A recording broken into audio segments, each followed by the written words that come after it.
Welcome to the Talkin Trash Addiction Recovery Podcast. We suffered in silence. Now we recover out loud.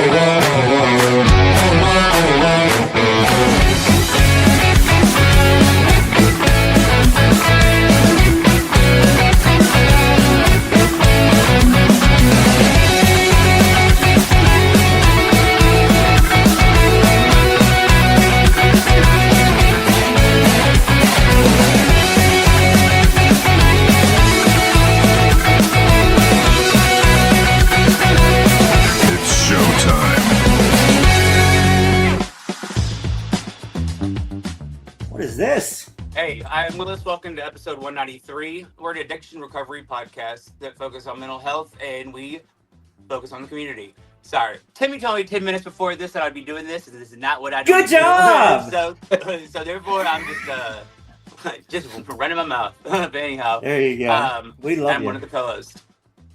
Will, what I have what to do say. you? So go how's your sobriety this week? How do you feel? It is wonderful. Oh boy.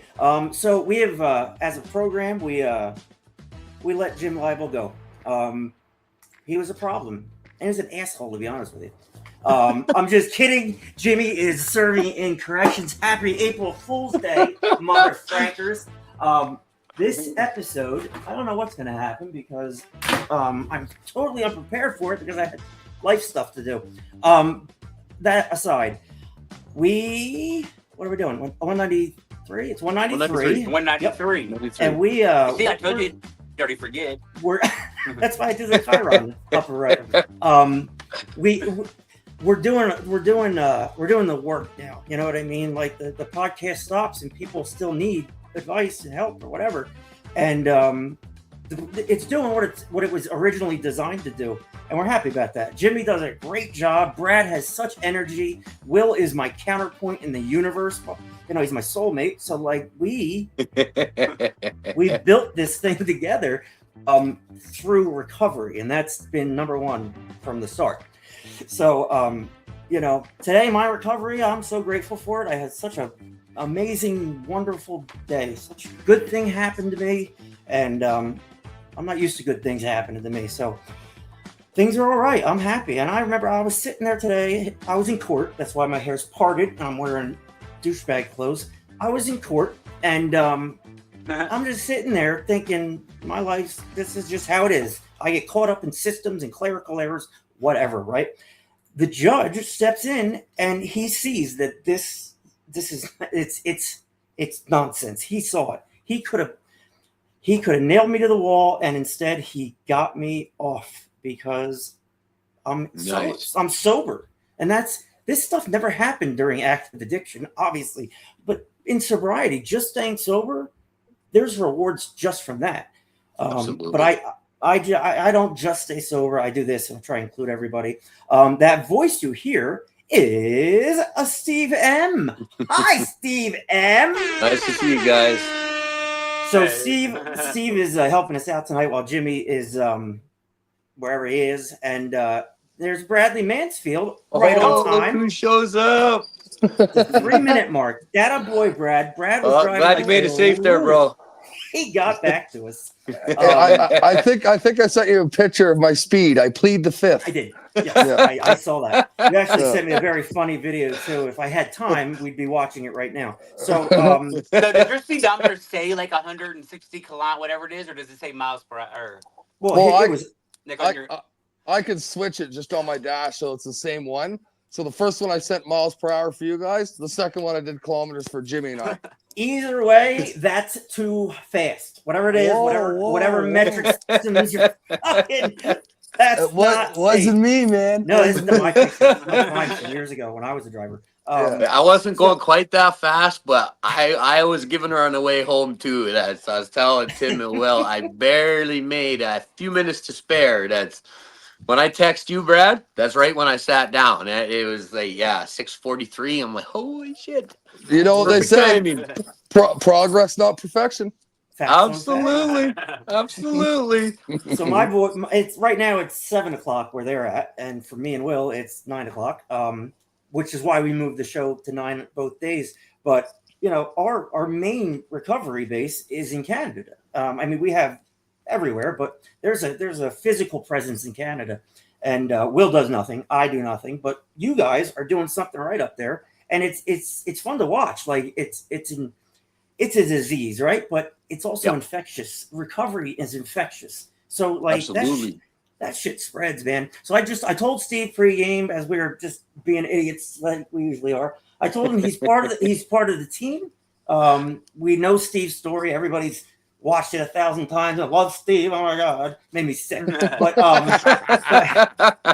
kidding. He was a hit, and he was actually a hit with me. I thought he was fantastic. I don't usually give credit like that, but anyway, we know his story. So now he's just one of the boys, and he knows he's got seniority in a way, and he can jump in and stop us talking. And we beg you to, honestly, we need it. We're gonna do our preamble and then get her going.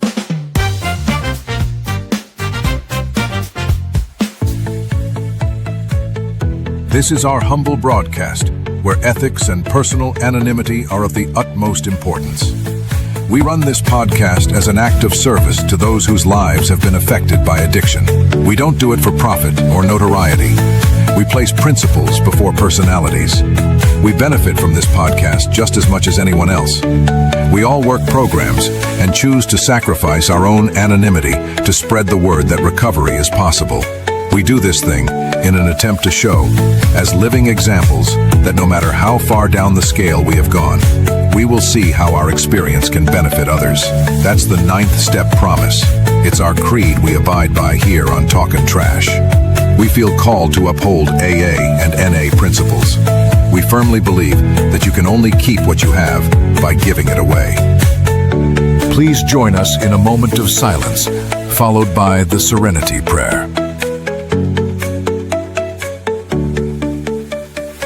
God, grant us the serenity to accept the things we cannot change, the courage to change the things we can, and the wisdom to know the difference.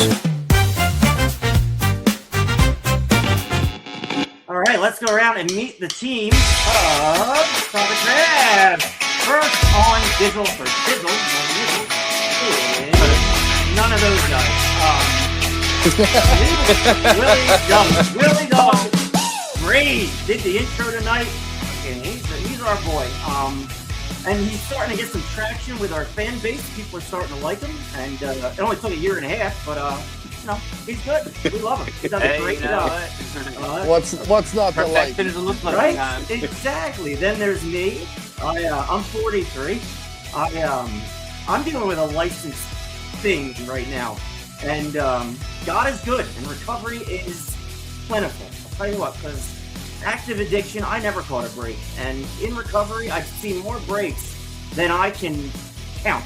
And they're not because of me. Next week is Bradley Mansfield. Brad is 69 years old. He is divorced 9 times. He's got 14 children, and he is a hermaphrodite. Brad, how you doing, bud? Well, I'm just playing with both of myself here, but that's about it. I love it. Bradley works like a dog, and he's Like a fantastic. Siberian Husky. What's going on, Brad? What's up with you?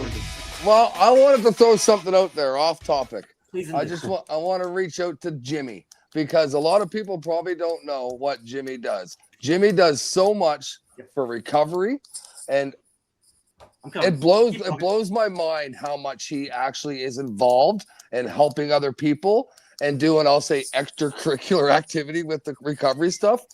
So I'm just throwing it out there for Jimmy. We love you, and man, oh man, I thrive to be half the man you are in recovery, my bud.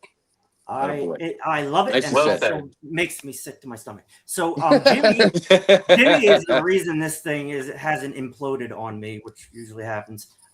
Jimmy he's a constant, and like right now he's like it's easy to do service work. I'm coming, Brad. I'm sorry. It's easy to do service work if you're getting a pat on the back or you're chairing a meeting and you feel big about yourself or whatever it is.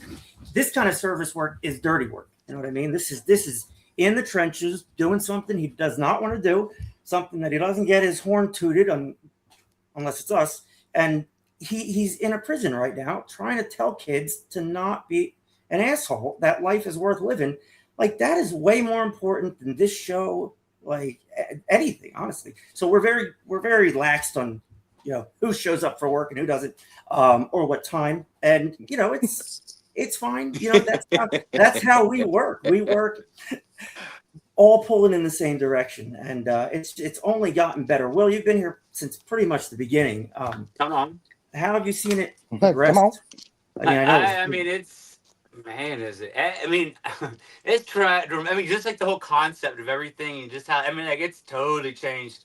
I mean, like, I mean, it's a whole 180. I mean, like, it's same, I guess, or same idea and concept in the mind, but totally different way of getting there. Yep, you're right.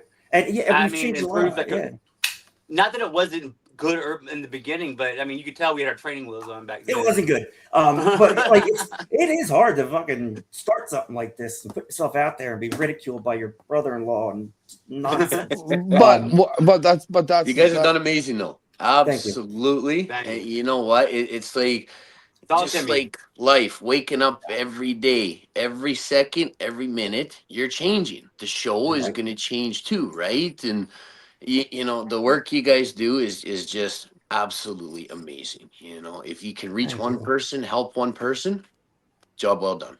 If this whole thing, the whole venture helped one person, I'm fine with it. Absolutely. Because I owe, you know what I mean? Like I've been saved. I have to do this. It's my duty as a human. And I just, Brad comes on, he lights the place on fire, and Jimmy is like, he's a I need to think of a really good word for him. He's a superstar. He's a stalwart. Superstar is good. I went with stalwart. I don't even know if that's a word. I think it means that you're like the centerpiece. You're always there. I'm not sure. But Jimmy he is all for this show. I mean, it is. We need him. I told him the other day. I said, the day you stop doing this show, I'm done. I'm out. And he's so humble. Like, you know what I mean? Like, so when I drove up with him to PSR, like I was talking about stuff he was doing, and we just got to know each other a little bit better and stuff. And it was like, he never once, and again, I'm tooting this for him, he never once was like, yeah, exactly, look at me. Like, there was none of that. Like, it was just, he does it for his recovery too. Do you know what I mean? Absolutely. And that's another thing about this podcast. I said that at the meeting the other night, Steve, and I meant that. Like, I was talking about the podcast. I'm like, since I've started doing this, I have a feeling of gratitude that I haven't had my recovery in 3 years by doing this podcast, because this is my wicked meeting twice a week, because we talk about all kinds of stuff. We see different people come in with different stories, and man, you learn a lot, and it's just absolutely. Honestly, I'm grateful as fuck to be part of this, because it's a wonderful thing, man. As am I. As am I. And like, to bring guys like Steve back in, and it's just, we're making a family. We're making this online family thing that we're trying to feed. We're trying to feed this fire. But you know what? I was telling my mom today, I'm like, I like drug addicts better than anybody else, because like, if you're really in recovery, you have a generic sense of humility right off the bat. So like, you're already at the level of everybody else. You don't think highly of yourself. You look down on people.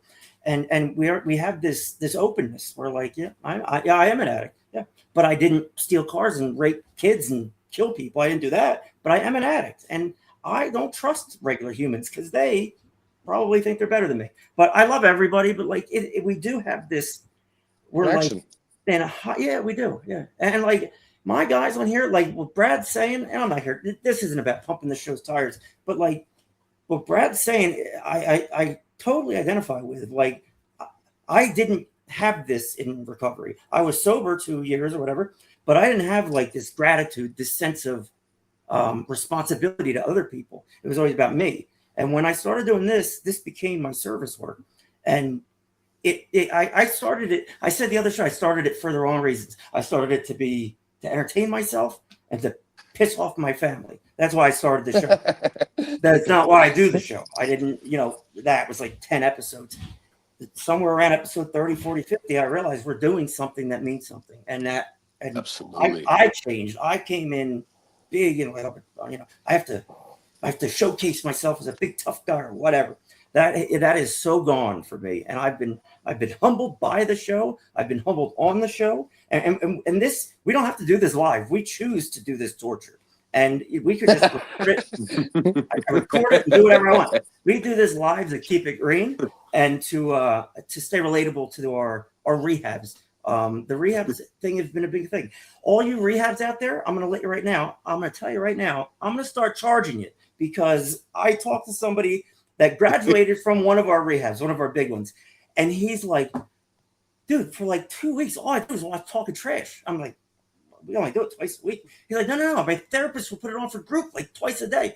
They're using us to do their groups. And I'm like, That's awesome. Nice. I think it's That great. is. Do it, whatever. But I'd love to get a little money for it. Somebody pay for the, the site the show doesn't make any money. We don't get tons of donations. When we do, we give them to guests. That's not what this is about. That being said, we're opening a merchandise page on our site.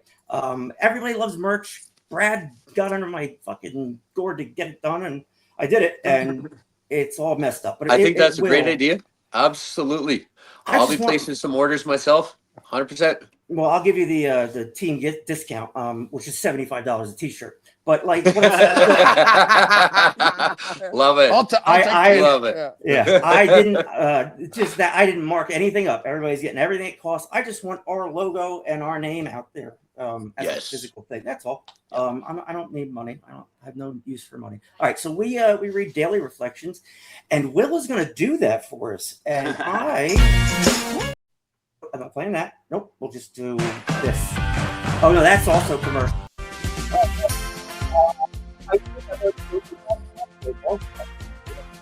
So it is looking within for April 1st, 2026. Look at us. We all have Coke bottle glasses on. That's funny. All right, looking within, made a searching and fearless moral inventory of ourselves. And can you turn the music down? I can't do 12 Steps and 12 Traditions, page 42. Step 4 is the vigorous and painstaking effort to discover what the liabilities in each of us have been and are. I want to find exactly how, when, and where my natural desires have warped me. I wish to look squarely at the unhappiness this has caused others and myself by discovering what my emotional deformities are. I can move toward their correction without a willing and persistent effort to do so or do this. There can be little sobriety or contentment for me to resolve ambivalent feelings. I need to feel a strong and healthful sense of myself. Such an awareness doesn't happen overnight, and no one's self-awareness is permanent. Everyone has the capacity for growth and for self-awareness through an honest encounter with reality. When I don't avoid issues but meet them directly, always trying to resolve them, they become fewer and fewer issues. Thank you, Will. Good job. You don't have to really do that. What do you think about what you just read? I'll put it back on the screen. You know better. I know. So what I did, Will, is I made the font bigger. I don't do that for anybody. I changed the font, made it bigger because I wish we would just change the font. It's the font that messes with me. As you're reading it just now, where is it? Squarely, right here, squarely. I'm like, that's a Q, and you pushed through that, Will, and I'm really proud of you for doing that because that wasn't easy. I know. So good job. Did anybody else listen to the reading? It's not the font, but the what do you call it? The way the internet. What do you call it? So I know the way I know exactly what you mean. Like some of the letters don't look like the right letters. Yeah. Yeah, that's what I'm saying, and it messes with me. You know, what do you call it? The style of writing? You know, what is it called? The font. The font. Is that what it is? I thought I'm thinking like the font. Are you okay? Yeah, are you saying no? Blink twice. Yeah, I don't. I actually make the font to mess Jimmy up. Well, it's the same thing. Yeah. It's nothing different. But like our old ones, I mean, I guess I have an old one we can have a laugh at. But I know when Will reads that, I think about like my character defects and some of my shortcomings. Yeah. Honestly, like that's the first thing that comes to my mind. And like so for today, like I know one that I really need to work on is my fucking patience because like go to jail. It'll teach you patience. Yeah, I did. It was C Block. His name was Bubba. But anyway, yeah. But is that the farmer? Yeah. But patience is a tough one for me, right? Like for example, even tonight, knowing I was running a little bit late, knowing that I'd probably be late coming into the podcast. At the end of the day, what did I say earlier? It's true. I have to trade in expectations for acceptance because shit happens and I can't control that. But it's hard because there's times where I'm like, I want to get it done right now. Like, you know what I mean? Like that's how my brain is. You know what I mean? So you're an insane person. So I can understand where you're coming from, and I can appreciate, your sister says toppers. I don't know what that means. Hey Blair, we're not doing clean time yet. Don't do that. Don't want to see that. We're not doing clean time yet, Blair. So you blow it. You've lost your. Blair's coming up, man. Blair. 997. And I know you're thinking to yourself, Tim, this is a copyrighted song. It's not. This is a cover. You don't hear them singing it. I know how to get around it. But anyway, Blair says 997. Way to go. Get on that recovery train. Very proud of you, Blair. But happy to see you too, Blair. Next time, wait till we do it. Because it screwed us all up here. Patience. So look there you go. Yeah. So it's funny you mentioned patience. It's second on my list for topics behind trust. Patience I'm dealing with the same thing. I want everything right now. I want everything to happen right now. I have zero patience. I'm a man built impatient. I was impatient when I came out of my mother's womb. Here, like let me out of here. I'm doing this show. The show that we're doing here, I'm far exceeding the capacity of what my computer can do. I'm really running it, and that means I have a lot of things. I have to watch the hourglass go a lot. And I'm sitting here. I find myself picking my nose. I'm just like looking at this thing, and I don't have patience. I am so impatient. So to render videos and shit like that and do all this, impatience. Jennifer says, "Congratulations, Blair! Way to go, girl!" And going to Miss Clean Time. No, I was just kidding with you. I never mean that. It means you guys are rock. Oh, is that Blair from? That's Blair, yeah. Oh yeah, nice. Blair. Nice. For everybody who's watching on our website, which we're getting quite a few now. It's not working. I'll fix it in a minute. I'm on it. Nothing fucking works. Everybody have a little bit of patience. Right? Exactly. Yeah. So let's open an online store and manage that. Good idea, Brad. So but when Brad ordered apparel, Brad wants, swag. Everything's our old stuff. I realized rebranding the whole show made all our shit obsolete. So I had to make new designs. It's cool. We're taking it a whole step further. I figured out a way to have a shop on our website where I don't have to do anything. I just put the designs on there. You go on and pick your design, your shirt, whatever, Nice. and pay costs. So we have our own thing, but it's fun. Swag is fun. Everybody loves a hat or a t-shirt. Absolutely. So Steve, remember the other day you said, "Why do you ask?" Yeah. Oh yeah. I kind of figured. I figured so. Yes. So this is Brad's shirt that I just haven't sent him. That's yet. a black shirt. Still got the tag on it. It's got my cat hair all over it. You're welcome. It's expensive to ship to Canada. You know what I mean? So I try to do it in bulk. But poor Brad needs some apparel. Oh, you got a shirt from Jimmy, didn't you? I did, and that's actually made me think of something. So when we were at Prairie Sky, they got Jimmy and I's address because they want to send you guys some stuff. So they're actually going to mail it to moi, and I am not going to give it to you. Keep it. I don't want to. No. So what I'm going to do, actually, I think this is probably an easier way. Maybe we can talk about this another time. But next time I'm in the States, I'll just go to the post office there. Send it down. Yeah, exactly. There you go. Get a post office right over the border, somewhere where you're at. It's just, swag is fun. It is not important at all.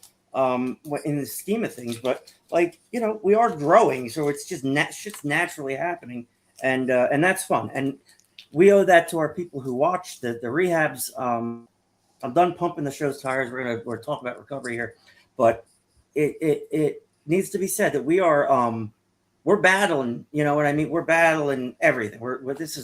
I'm punching way above my weight class doing all this stuff, and I've learned a lot. But I'm doing 10 jobs in a studio here, and it's my bedroom. So it's really just trying to figure out how to survive this thing. But it's grown, not because I'm a great co-host, not because I make neat graphics.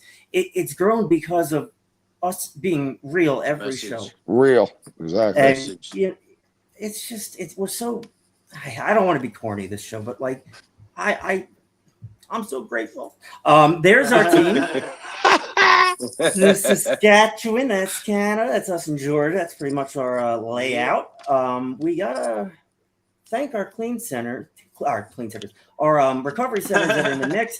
And yeah, I'm gonna do it. It's probably gonna copyright our show, but whatever.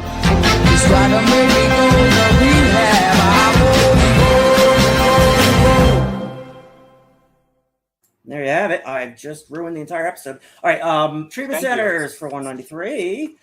We have Victory Home, Serenity Treatment Centers, Discover Recovery. That's wrong. Sorry, I'll fix that. New Hope Rehab, Sunrise Detox I can't say where they're at. Boca Rehabilitation, Lakewood Oxford House. I was there 4 days before I got kicked out. And what else? A couple more. Surfside Sober Living, Paradise Sands Recovery Center. I'll bet that place is nice. Hope Restored Recovery, The Haven Detox, Hustle Hope Sober Living, Maryville Rehabilitation. I also went there. And Prairie Sky Recovery Center, as always. Prairie Sky gets free advertisements with us because we love them. So, love it. You want to kill yourself, which I do most of the time. Dial 988 and ask for help. It's there. If you're going to do drugs, get Narcan. No, that's not right. If you know somebody doing drugs, get Narcan. And it's we're in it.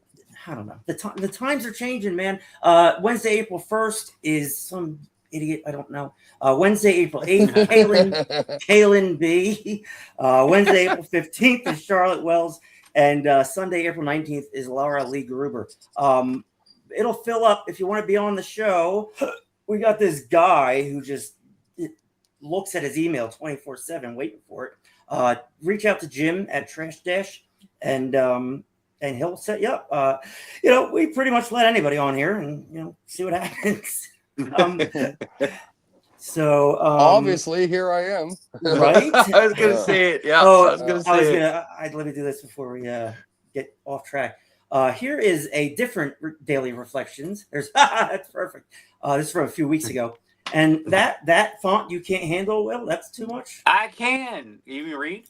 No, I'm showing you the font. Oh, I can read that one. No, I'm just saying. All right, whatever. We'll deal with this another time. Spaced out. I'll let you know. So I saw Project Hail Mary yesterday. I really see that? Not yet. Nope. Fucking awesome. It was unbelievable. Did anybody know about it? You guys don't seem to even. No. Really? I don't know. I thought I heard it was supposed to be a good movie. That's about it. I don't know. What's it about?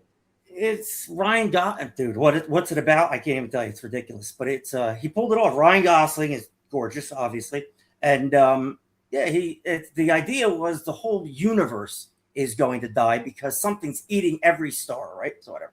There's one star that's not being eaten, so he goes out there. He's a teacher, and he's not an astronaut. He's just funny through the whole thing. He meets another life form. Guess what the life form is? An alien. It's rocks. It's like he's like this big, and he's made of rocks. It's a rock thing. I'm like, what the fuck is going on? Is this real? Or am I seeing something that's not? Like, I did not expect it. I just thought it was going to be some space movie. So he makes friends with this rock thing. They figure out how to communicate. It was hysterical, and they save the universe. Whole thing. Nice. I'll have to check it out. Yep. And he's a good actor, so he's one of my favorites. He's a gem. He is just gorgeous. I don't even hear what he's saying. I'm lost in his eyes. You know what I mean? Fucking gorgeous. So that's our team. I didn't introduce Jimmy, and that was a mistake. Jimmy is not only part of our team, he is like the heart and soul of this mother franker. And Jimmy is 61 years old. He is right now in a correction facility talking to kids who aren't listening to him, but he's doing it anyway. Jimmy has been here for about a year, maybe more, and he loves Cheetos. Num num num num num. And if you need something, call this guy. And I don't. Yeah, yes, it is. Remember, he said he never had Captain Crunch. Oh, yeah, I said, Jimmy, bring Captain Crunch to the next show. And I show up, only one with Captain Crunch. Jimmy's 4 years clean. He's got a couple kids. His wife died from this disease. he is no stranger to pain and suffering and redemption. And that smile right there, that's my Jimmy. AI catches him good. Jimmy is like, I don't bug him, but like there's times I've really needed something super inconvenient. He's there, instant, drop whatever he's doing. So that's our boy Jimmy. Sorry, Jim. So all right, we're just hanging here. We're just getting through it. Got through half an hour already. We've done nothing. Yeah, I'm gonna throw our Well, topic Brad's about on. 20 minutes, so Yeah, so we're gonna get talking here, and our viewership just skyrocketed. Oh, it's because I fixed our website. Got it. I'm good. All right, so we're gonna read slides and then just talk about them. These are just to open up the communication. This is a fact. Trust is one of the first things we lose in addiction, and it's one of the hardest and last things to rebuild. What do you guys think about that? absolutely True. Steve, did you have trouble, like when you got sober? Did people look at you sideways, anything like that? Well, absolutely, because how many times did I say, "Oh, I'm done, I'm done, I'm done," and that's it, just one bullshit lie after another. And by the time I finally did get sober and clean, it took some time, and words weren't cutting it. I had to show them, and it took time, but it's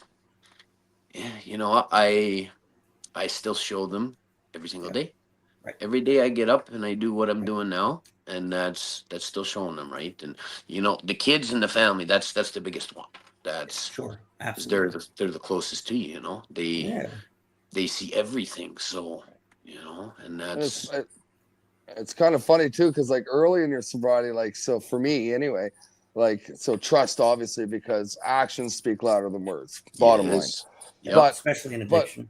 yeah, 100% because Steve nailed it right on the head. I'm sorry. Yeah, you know what? How many times Yeah, we did I heard say you're that. fucking sorry, right? You guys talk. I'll be right back. Yeah, but I don't know how many times early in my sobriety I would like. It's definitely not as bad now, but like those first 6 months, I'd be like, "Doesn't everybody see what I'm doing here? Right. Like, Yeah. look how good I'm doing." And then, Yeah. and then I've had actually people in my meetings say, "Hey, Brett, you were drunk and high for 33 years. Right. You've been sober for 4 months. Pull yourself together," right? Yeah. So I guess by saying that, it's time too, right? Yeah. Like you have to have some time in, and keep doing what you're doing, and keep. It's not just having the time in either. Yeah. It's It helps, but changing you're right. changing who you are. Yes. Yep. People see that more than they see the time, right? Right, Like they see the exactly. changes you've made. They see the behavior's gone, just the bullshit is gone, and that's easy to recognize, right? So, Yep. that's don't let your anger control you. That's don't let that darkness control you. Don't let your disease manipulate you into manipulating other people, and just Yeah. face it head on. That's absolutely. That's how you have to face everything in this life. But like, yeah, it takes effort, but like the time is time. Time will heal some stuff, right? But like people got sick of listening to what we said and they started just watching what we were doing. So like most addicts in recovery, they have these stints of like maybe they were clean and sober for a year and a half after a DUI or this, that, and third or whatever. You get sober and you think, well, these people have watched me relapse in 2 years and 3 years and 5 years. Like they just, if you're doing, not that there's a right way to do it, but if you're doing recovery the right way, I think you don't have that chip on your shoulder. You're on a level you should be on, and you're able to just be real in that level, and it's refreshing. But yeah, I mean, people are sick of hearing what we have to say, especially when it's been bullshit for 20 years, So we put our families through shit, man, and for the families that stick by an addict and help them, you got to give them credit because it's easy. It's easy to do tough love and write them off and yell at them and blame them for everything. That's the easy way out of addiction. The hard way out is taking the one you love who's acting like a complete lunatic and understanding they have a disease and treating them with kindness and compassion and medicine and therapy. Like it's 2026. We have a lot of things to help with this stuff now. 2004, when I went to rehab for the first time, it was the Wild West out there. Oxycontin's everywhere. There wasn't even a rehab for me to go to. They sent me to some work camp in Maine. It was insanity. It was insanity. But like I look at how my family handled me and how they still handled like all of that. I look at it and like my poor parents. I'm 20 years old by Will, and let me put it back on, and Will's back. So I'm 20 years old. I was in trouble. Everybody was pissed at me. So I never experienced any love. I gotta sign out and come back in because I'm on the side. I don't. Okay, whatever. Yeah, he's like ridiculous, isn't he? So like I just like my personally, my mother and father finally said, we're done listening to everybody because nobody knows what they're talking about, and this has just gotten worse. We're gonna give him the shelter and the care that he needs, and that took. You kind of got to eat it a little bit. You got to put your emotions aside, your anger aside, and help that person. And shocker, I'm 3 years clean. And why did that work? Because I wasn't. Thank you. I wasn't screamed at. I relapsed, but I'm sober again. So look at what we get. 1,006 days, right? Yeah, something like that. Yeah. Well, it's going to be 1,002 on clean time tonight. Look at what we can do now. This is very exciting. We can do polls for people. So the people that are watching, if I do this, it's a poll. It says, what's the most commonly abused prescription drugs? 1, 2, 3, or 4. So you're all welcome to go in the comments and drop a number. Like I just Am I supposed did. to be singing this? And there it is. How fun is that? So I'm just you'll see those pop up. Timmy's been bored trying some new stuff this week. Look what I did.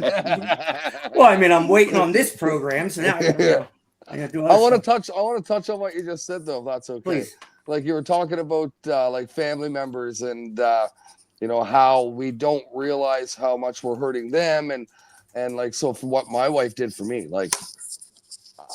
Unreal. Like so she basically like and she loves me. Sorry, can I just it's not that we don't realize, it's that in active addiction we don't care. We don't and we don't even not that we agree, we don't care, but we don't even know how to care. We don't know anything. It's because our addiction's telling us, like I've heard on the podcast a few times, that it's fine and we're gonna figure it out. So like we think we're doing the right thing sometimes, and and your emotions are fucked. Like, you know what I mean? You don't really like your empathy and all that shit. She gone. Right? All right. So, but what I was gonna say, like, so what Sherry did for me, what my wife did for me was, like, she took me to rehab, dropped me off, and I know now, like, you know what I mean? She was just like, I can't fix you. I can't. You have to go and you have to fix yourself. I love you. I'm probably enabling you because I'm trying to help or whatever. And she let me go. Probably the hardest thing she ever did in her life. Yeah. But she was like, kick the bird out of the tree. It's time to figure your shit out, right? So we do a lot of open meetings sometimes or whatever, right? So you learn a lot from the Al-Anon group too. Like, you know what I mean? Absolutely. Listening to their side of it. Side of it, right? Because sometimes, like, so when I go to meetings and stuff, like I hear all of our stories or whatever, and then it's cool to hear the other side too. And it's like, oh, I never thought of it that way, right? You get a different perspective on addiction, on how it treats other people, as opposed to what's going on inside this fucking beanhead, right? But we can't deal with that until we do this, right? And it all gets messy. That's why we do this show. It gets mental illness, and we self-medicate, all that shit. It gets, you need external help. Most people need external help to get clean, to get off the drug, because that's not them. And people don't realize that. People think they're bad, they're a drug addict. No, they're doing something bad and they're consumed by drugs. It's not their fault. It's their fault for picking up, but it's not their fault for what happened. They have a disease. And I pondered over that for forever. How can I have a disease? I can't give myself a disease. And regular people, like you said, Al-Anon, stuff like that, they look at us like, some are angry with us. They resent the fact that I was here. You got to go to rehab and you got to do this and that. I'm 43 years old. I didn't want to go to rehab. It was nice. It was great, whatever. But like, you know, everything looks different from whatever perspective you're at, right, Steve? So like, it doesn't matter if it just, you can't let somebody live in your head rent free, because that shit will eat you up. So whatever everybody says, let it go. Focus on you, and the rest will come. But it's right, guys. It's a process. It's linear. It's one thing, then the next, and the next. It has to be in order. If you're doing it right, you're dealing with the next thing.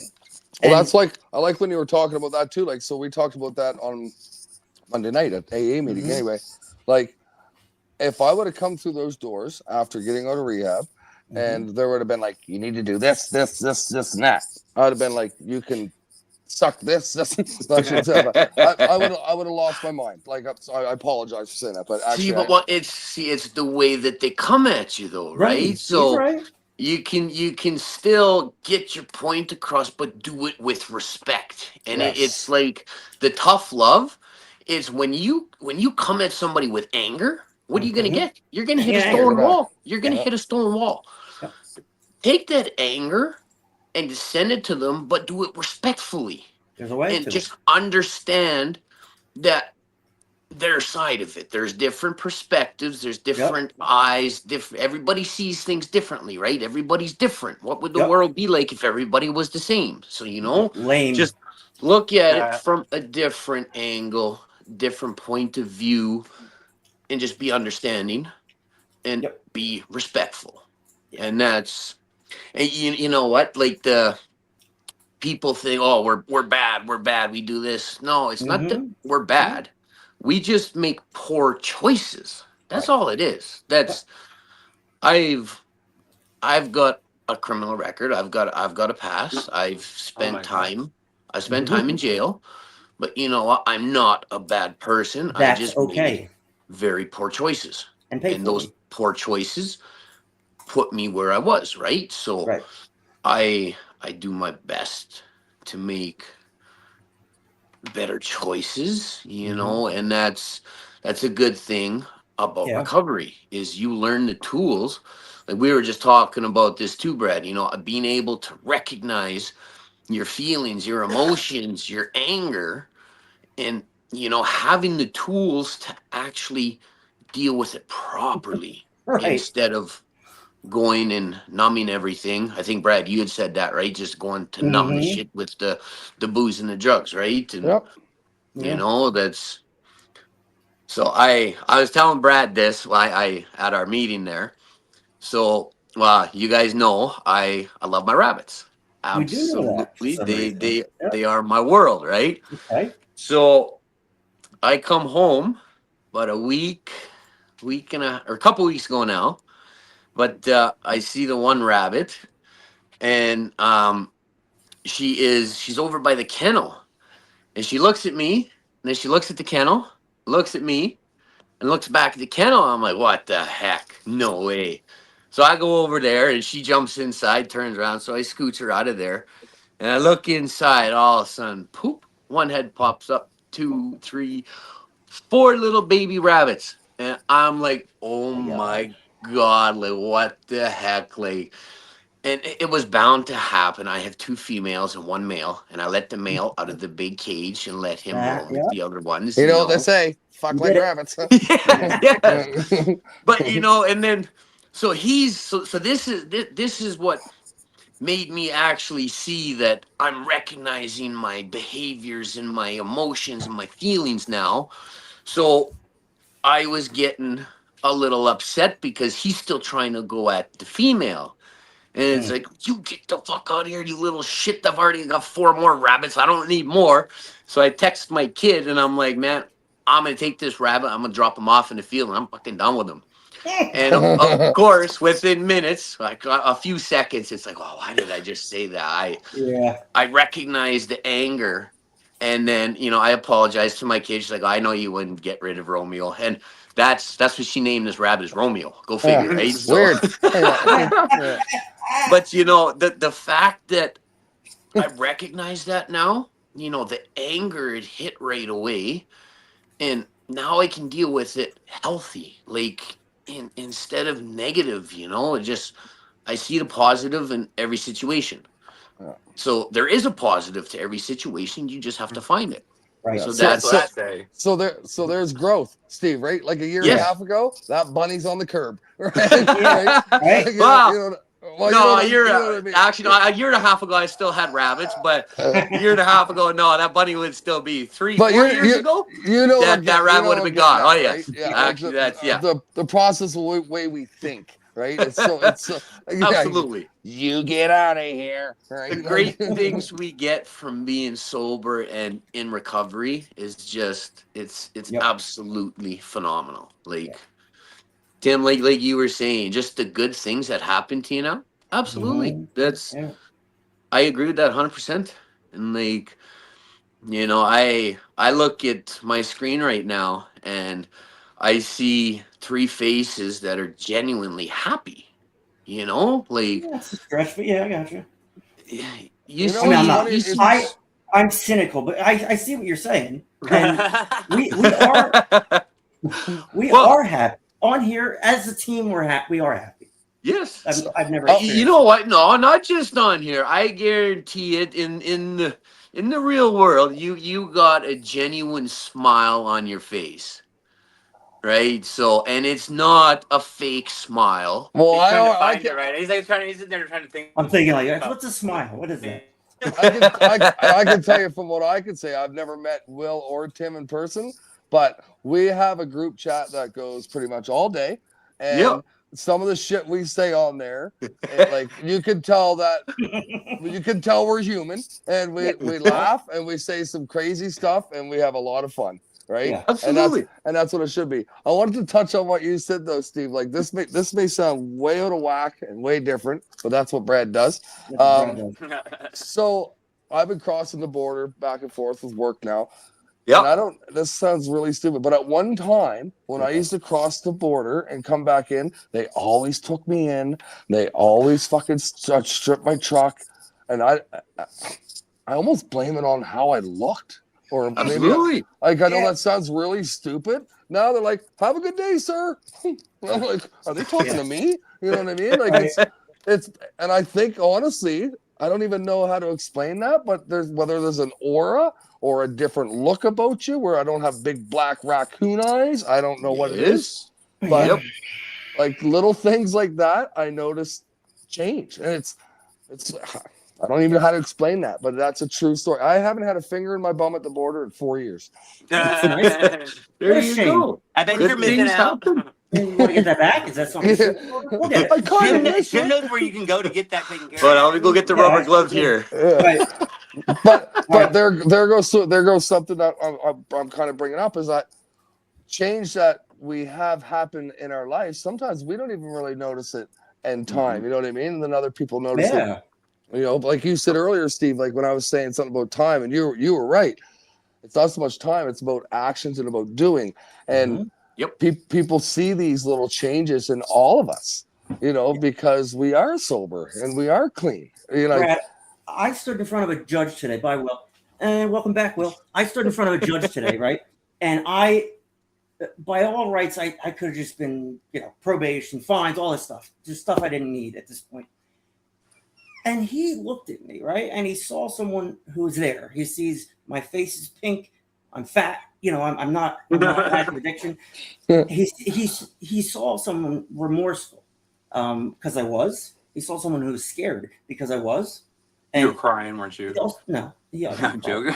I don't know how to cry. I don't cry.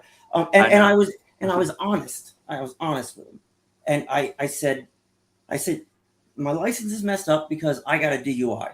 I got a DUI in 2018, and I explained it to him. And fuck it, this is ridiculous. New Jersey saying I didn't go to class, I didn't pay for, I didn't do anything. Something happened with child support, whatever. So anyway, I'm caught up in this thing, and this judge saw that it's a genuine, like a paper mess, a logistical thing. My lawyer was like, "You're fucked," and I'm like, "Oh, great, great meeting." And I get up on to the stand, and I'm up there for longer than anybody else, as the judge is pulling out I guess there's a book of law, like the laws are in a book, I guess, He They always goes have a out, book next to him. he's going through statutes, trying to find, something that accommodates me. I mean, he had no reason to do that. He didn't need to take 20 minutes with Tim Snyder again. It's a fiasco. But I told him, I said, I got a DUI. I went to rehab. I'm down here to put my life together. I explained it all. He didn't use that as weaponry. It wasn't ammunition for him. He changed. I was amazed. It was an amazing thing, and it was a God thing for sure, without a doubt.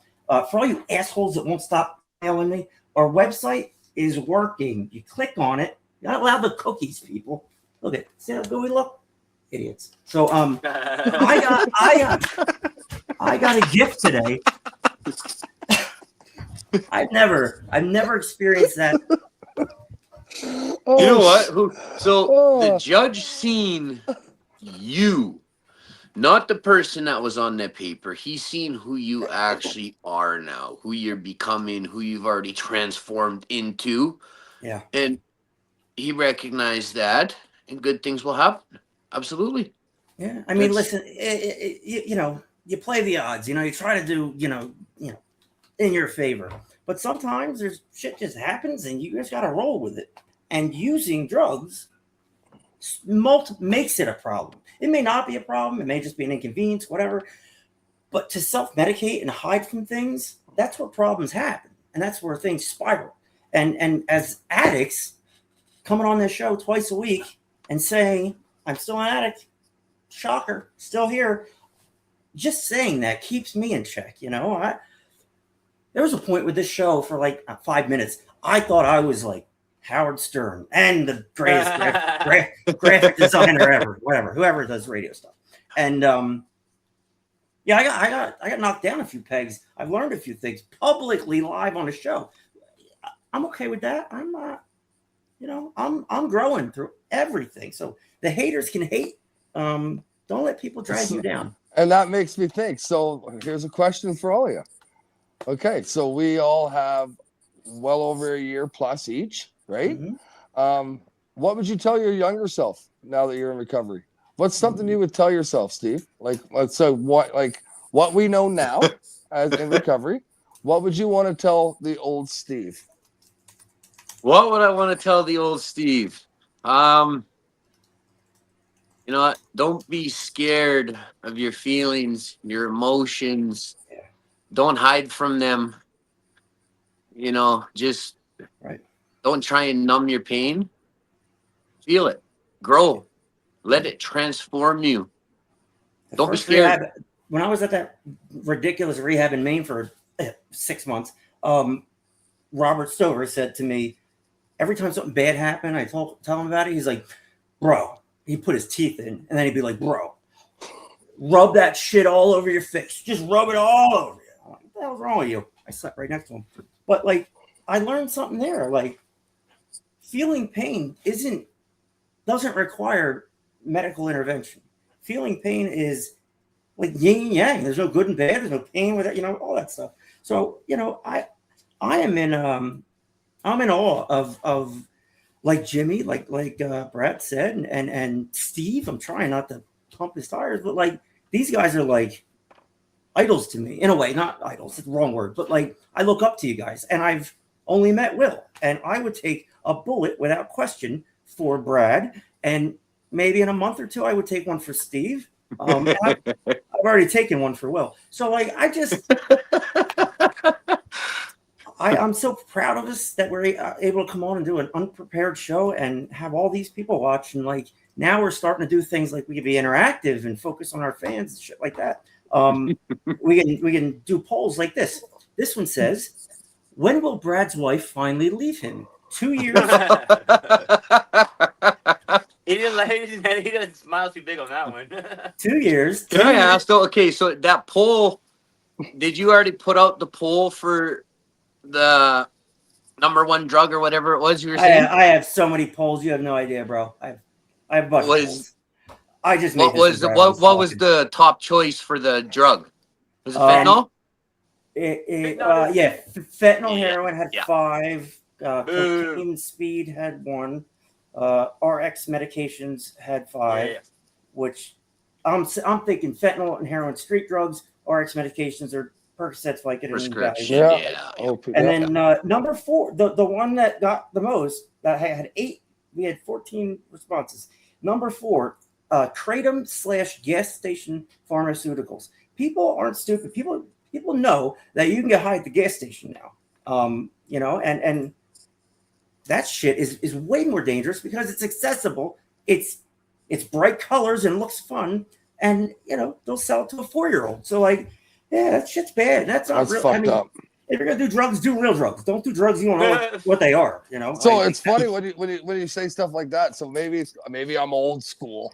I don't know, but like, especially nowadays, like, so I never did fentanyl, and I never, you know, but so I'm old school. I was like, give me some ecstasy, let me do some mushrooms, let me do some blow, maybe I'll do some mescaline, you know what I mean, like, or whatever, some DMT. Yeah, like, but I never, you know what I mean. So now it's like, and I'm not saying what I did was a fucking genius move or anything like that, but what I'm getting at, it's a different world. It's a different world. And it's scary, right? Because you just said it, Tim. Like, you can go into the goddamn gas station and get yourself some NyQuil or whatever the hell people are doing. I don't even know. I honestly don't. But people can fuck themselves up right over the counter for nothing. Right? You know, you want to know what the scariest part though is? Is now. You don't say. Really? We got mail. Well, that's sorry. Somebody keeps trying to call.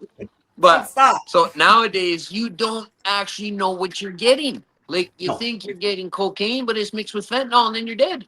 Like that's the scary thing. Like Steve, they press pills. Like it used to be. If it's a pill, you knew what milligram it was. You knew what it was. Now you don't. When I can go to the doctor and get free fentanyl testing kits. Like if I to test my, you know, like they have it like sitting out there free. At the doctor I go to, there's like a little thing where you they do that. Talkin and fentanyl testers. Yep. You know, I mean, see if your shit is got fentanyl in it. But you know what's kind of crazy though is that imagine what people said before us. Like the people that were getting hot before our, I mean, that are older than us, and they're saying, "Can you imagine Can you believe that what they're doing these days?" So it's kind of like, but it's just like it's a lot worse now, you know. But it's just kind of crazy. And what would I tell my younger self? Did you ask? Yes, sir. It would be a little controversial, but I mean, honestly, I would tell myself, "Don't change a thing." Because I mean, I honestly love the person I am today, and I don't think I'd ever be that person if I didn't go through what I went through. And you know, I mean, I think it was just, I mean, it's predestined. I think, you know, in my route or whatever. But doing great. Yeah, I am. You know what, Will? That's probably the best answer. I was just gonna say that is the best answer. That's yeah. I wasn't going for the best answer. I was just going for the truth.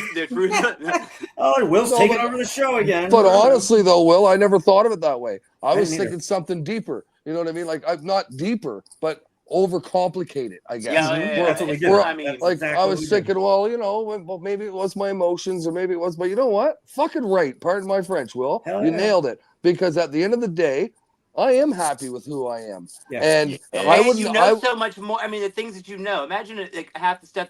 You were so much more knowledgeable than like 90% of the people that are walking around. Because I mean, like the things you've gone through.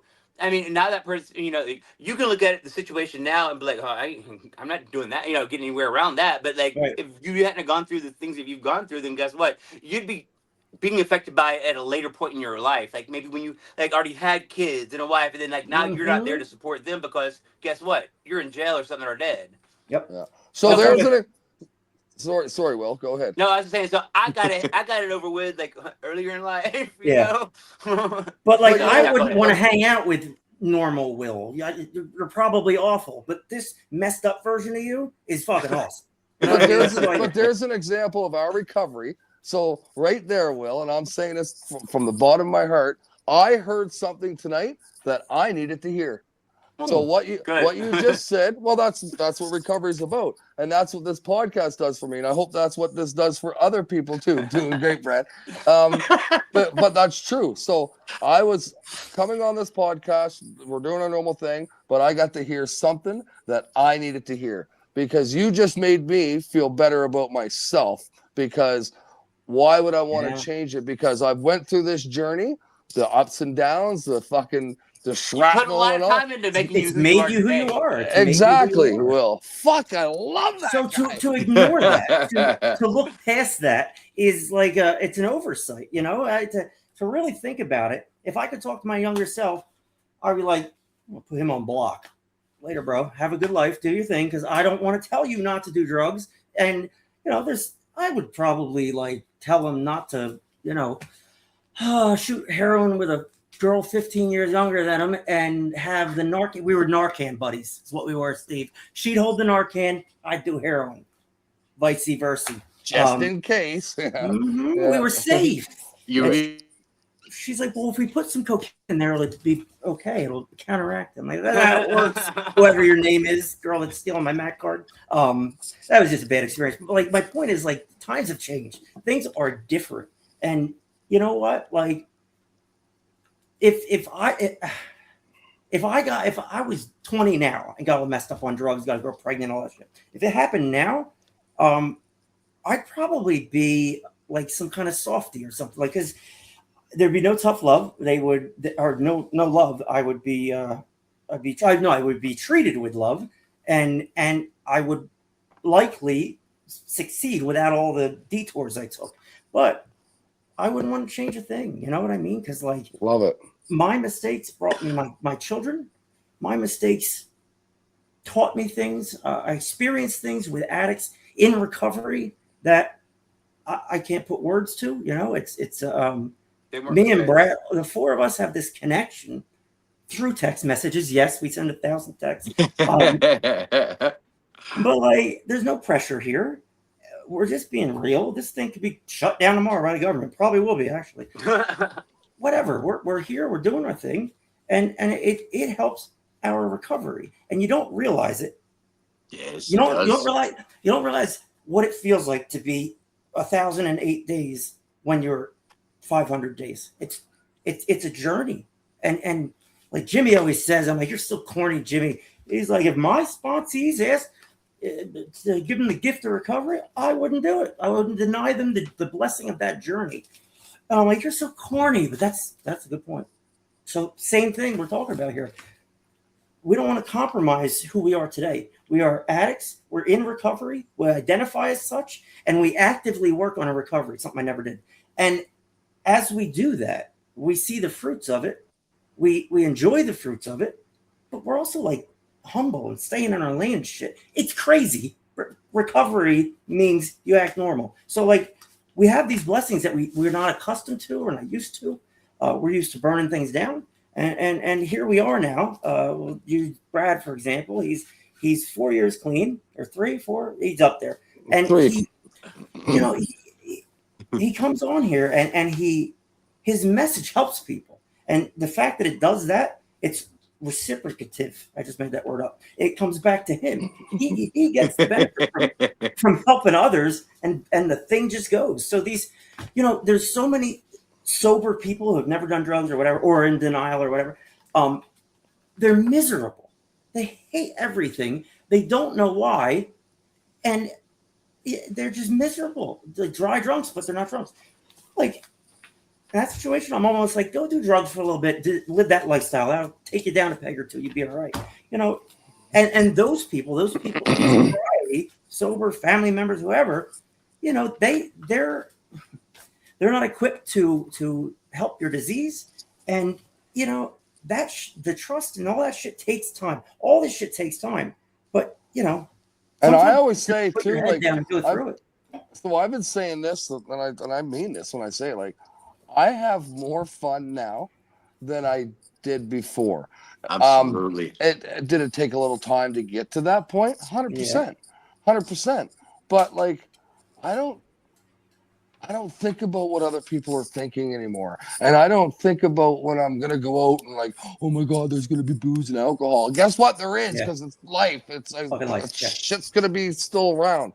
But man, I deal with that really good now, and I enjoy it. Like, I think I've said this on the podcast before. So I got sober, and I was probably about a year or whatever. And I've kind of always been the same, a little bit goofy, a little bit loud, a little bit in your face, and da da da da. Right? It is what it is. I ain't changing. Anyway, so I run into a buddy of mine that was about a year sober or whatever. We got talking and I'm making jokes, and he even said to me, he's like, "Man, you're actually still funny." I'm like, oh, well, okay. Was I not supposed to be? Like, you know what I mean? Like, it kind of shocked me that he said that, right? Because I'm Yeah. like, I mean, I changed, but I never completely changed. I mean, I'm still Right. I'm still my personality, and still Right. having fun, right? But I'm Yep. having fun now, recovering out loud. Just That's seen it upon because that's what fact. it's about. And like your shit is infectious. You have given me the Brad disease. I tried antibiotics, nothing's working. You know, like Brad comes in here with his attitude. He kind of like lifted us up, and at a point where we were kind of, I don't know where we were. We were fine, but like, yeah, awesome to bring on Brad. I'll bring on anybody. I'll bring on fucking the guy I met today and make him a co-host. Give him an email address. I don't care. This podcast is designed to be email address. to be open. I know it costs $4 a month, though. So if you want one, you can have one. Gotta use it. So like, Good. that being said, we incur, me, Jim, everybody. We incur the cost of the show. It costs money to produce this show. It costs money to have a website and all the stuff we're doing. We're doing that not for fame, not for notoriety, not for any other reason than that it feels good to help our recovery in a way that we didn't before. And when we find those things, it bolsters us. Like you, Brad, you struck me tonight when you said, doing this show, you experience something different in recovery. Absolutely. Number one, that's the greatest compliment I've ever had on this show. And Steve's pumped my tires last show he did. So with you, like for that, like that is such a compliment because you're part of the reason we're starting to grow again. And but with that being said, Tim, I've learned more about myself being on this podcast because I've done things outside of my comfort box. You know what I mean? Why do you think that is? Yep. Brad, were you challenged to? I don't.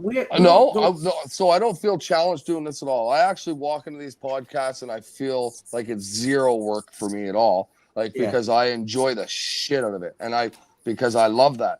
But like going to the recovery center, the things we talk about, like I've learned so much in the short period of time from you guys, different guests, different topics, different places, PSR, things like that I would have never got to do before, is what I'm trying to say. You know what I mean? So I think when I first come on, I was before Christmas in December, and I think in January is kind of when I got with you guys or whatever. So I've been here probably a few months. So we probably went through, I'm going to go say 15 guests. I don't know. And, like the opportunity to go to PSR and go back and sit with the clients and like all that stuff in my recovery has helped me so fucking much because I go back to that. When I went back to PSR, you guys, that was probably the best gratitude, service, whatever feel. I don't even know what the feeling was, but to be there and actually spend the time with the clients, man, and they were wicked. Them guys and girls were wicked. We sat need there. To take up the PSR, Brad, is this guy or here. You know what? Actually, Steve doesn't know this yet, but me and him are going on a little road trip April 29th. Where are we going? Oh my God. Me and you are going to be speaking down south at a treatment center here, just south of Carlisle, I'll say. What, an AA H9? Well, yeah. Perfect. Good. So we do one at the, whatever, I'll say it, at an Estevan treatment center. And our group is... Yeah. I know which one you're talking about, yeah. Yeah, so I volunteered myself, and I'm volunteering you. Me? Yeah. He just volunteered me. No, you got the opportunity not to, but I thought me and you would be a good choice to go. Absolutely. But you got to take him up to PSR. They'll eat him up there, really. Oh, they'll love him. I've heard good things about that one. Yeah, absolutely. They've been a big part of the show. I give them free advertising. They're just cool. We try not to back things. You know what I mean? Like endorse things.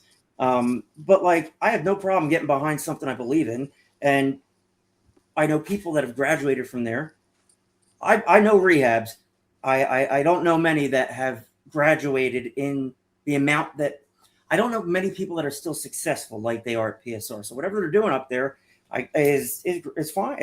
Listen, proof's in the pudding. They're changing lives physically, tangibly, and we're changing lives, in a roundabout way. We don't know that we kept somebody from putting a needle in their arm tonight, but we may have. You never know. So that's why we do this. It's thankless a lot, because a lot of work. But because every person you can't read about in a textbook. You know what exactly. I mean? Like, you know what I mean? Like, so I can go to school and be a shrink or whatever. But you know what? I have to sit here and do what I'm doing right now and talk to individuals and people talk to me to actually figure out what makes me tick. So it's like on Goodwill Hunting. I can read the goddamn book when I've been figured out until you tell me what's going on with you, right? Right. So, but that's what it's about, though, and that's such a true statement because.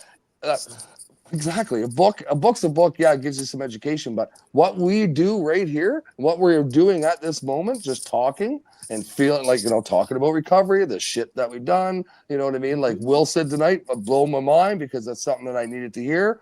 I wouldn't change a thing. You know what I mean? You don't get that unless you get involved and talk about what the fuck is going on. And so I'm so grateful for that part of my recovery because I could sit here and talk about that and listen to what Will said there. Like, I love that, Will, because I was literally complicating what I was thinking about. What should I tell little dumb Brett? I'm great at right? So was I. And you made it the simplest, smartest answer that made complete sense to me, what I needed to hear. So that's very rare. Yeah.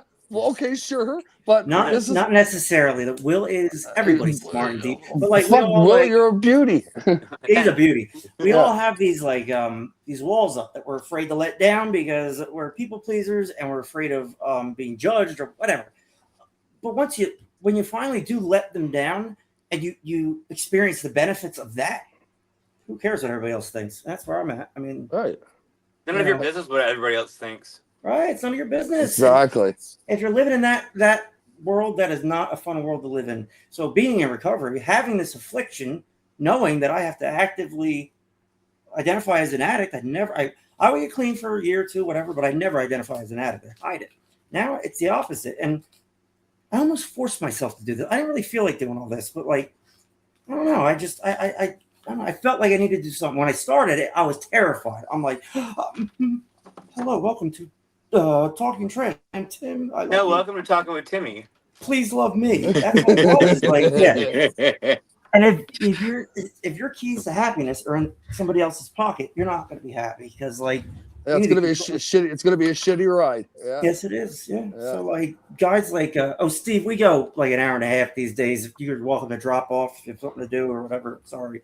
I just gotta feed my rabbits, but no rush. Feed them off. Can you feed them on camera? I'd like to see them. Wow, it is a process. It takes 20 minutes.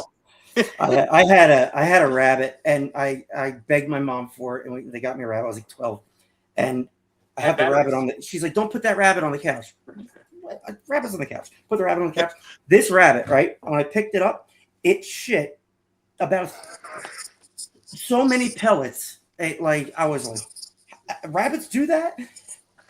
For the 5 years I had up to 300 a day. Up to 300 a day, and that's a healthy rabbit. Well, I only saw him do that once when I first got him. He just unleashed his bowels. It was great. They're easy to litter train though. They can be trained to go in a certain spot. But what takes me so long to feed them is the lettuce time, right? So, and I've got so many rabbits, I've got to collect all of the bowls. Then I got to go downstairs, chop the lettuce, clean it, bring it all back up, fresh water. They got their hay and their pellets all day long. Yep. But they're wow. Tell I don't know, turn off cellular. I don't know, you can't do anything. People call it fucks up the show. So I know it does. Yes. Yep. My girls call almost every show just to be idiots. Text messages and phone calls. It's like Jesus. I know it. So Will gets frustrated. If I'm not answering, stop calling. I know. I don't like phone calls. I don't talk about it. I'm calling you right after the show. Right? I'll answer. After the Like, show's fine, not during the show. Brad called me once. I was like, "What? What's going on?" You're like, "I'm just calling to say hey." I'm like, I don't do that. I don't know how to do that. And then he You actually know how many texted me. times Tim and I probably talked on the phone? Maybe a handful. Really? Maybe, if that.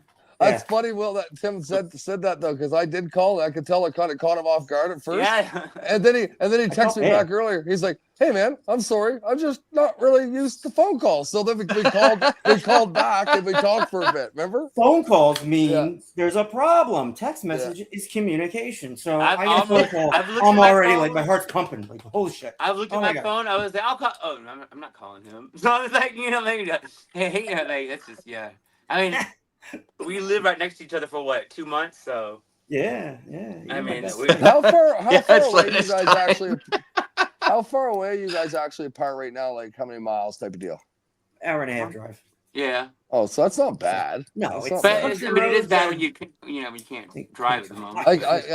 It's a little farther that way. Yeah. Yeah. See, I'm That's all a right, hell of like- an Uber. Yeah. Yeah. Yeah.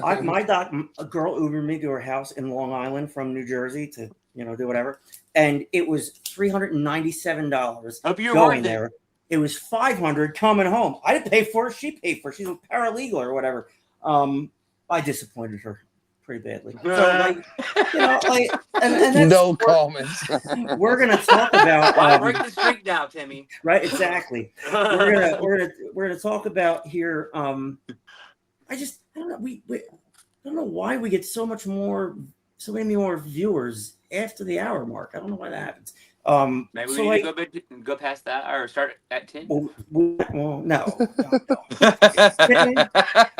or 9 or something. 4 a.m. I don't know what the hell I was saying. Go ahead, guys. I'm done talking. You say, well, okay. I got a couple things. Please I got a indeed. couple things. Mhm. So there I was. No, honestly, I'm talking about recovery. Like I was thinking about Steve, for example. So, like Steve and I have become pretty good buddies, right? And you only do that shit through recovery. And I should more say than us? More than you and me? Well, I talk to him more face to face, Yeah, okay. right? For sure, right? I mean, I love all you guys. I'm not saying that, but I know, okay, fucking with you. I'll put all you guys in that scenario. Like, think about the people that we've all met in recovery. And you said something earlier, Tim, or I'm pretty sure it was Tim. It was definitely Tim. And we talked about like people like I trust people more in recovery than I do people that aren't. And that sounds bad, and I don't mean it that way. Like I guess what I'm trying to say is I know that someone who's been in recovery for a while, who's been through the trials and tribulations and all the bullshit, you know what I mean? What you see is what you get. Meaning, there's no fucking beating around 100%. the bush. You know what I mean? They'll call you out on your shit. They'll be honest with you. You ask them to do something, they'll say, "No, I can't," or "Yes, I can." Like there's no I gotta ask Brad. Brad, I gotta ask. So, like, what you just referred to, so what do you do? Like, how do you draw the line when, like, I don't know, say we trust people, right? You said that, but like, we don't, we're not stupid. We're not we're pretty smart. So, like, when you see something going on or an addict doing their thing or whatever, how do you handle that and stay in your lane? Honestly, I put my boundary. Well, I swerve. That's a great answer because at the end of the day, I can't control what other people are doing. So if I see something that I don't like or I may disagree with, I don't stick my nose in the business because what the fuck is that going to do? Because it's none of my goddamn business. Yeah. That's a great analogy, Will. I swerve because I don't want to be any part of it. I just I can't control what other people are doing. So I just set my boundary up.